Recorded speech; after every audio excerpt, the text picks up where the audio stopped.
Nous rentrons dans le troisième capitalisme. Le premier, c'est celui de Venise, le capitalisme marchand. Le deuxième, c'est le capitalisme industriel à partir de 1780. Et aujourd'hui, nous rentrons dans le capitalisme cognitif, celui des technologies transhumanistes, les NBIC, du big data, de l'intelligence artificielle et de la robotique. Ce capitalisme, il est très particulier.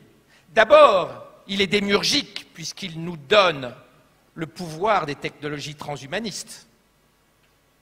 Mais aussi, il est profondément injuste.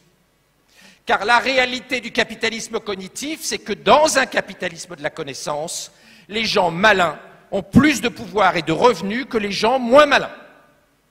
Ce n'est pas politiquement correct, mais c'est la réalité.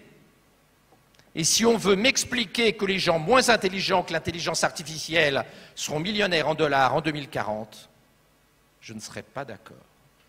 En revanche, vous, dans cette salle, vous allez vivre un âge d'or. Et nous devons créer une société inclusive et trouver le moyen d'éviter qu'il y ait un gigantesque gap. Ce que Harari, dans Homo Deus, appelle des dieux et des inutiles, les dieux, vous, qui maîtrisez, contrôlez, managerez les technologies NBIC, les technologies transhumanistes, et les inutiles, les gens moins favorisés, qui auront du mal dans le monde compliqué dans lequel nous rentrons, et les gilets jaunes. C'est la première manifestation de ce gap intellectuel insupportable que nous sommes en train de créer entre les winners, les dieux d'Harari, et les losers, les inutiles d'Harari.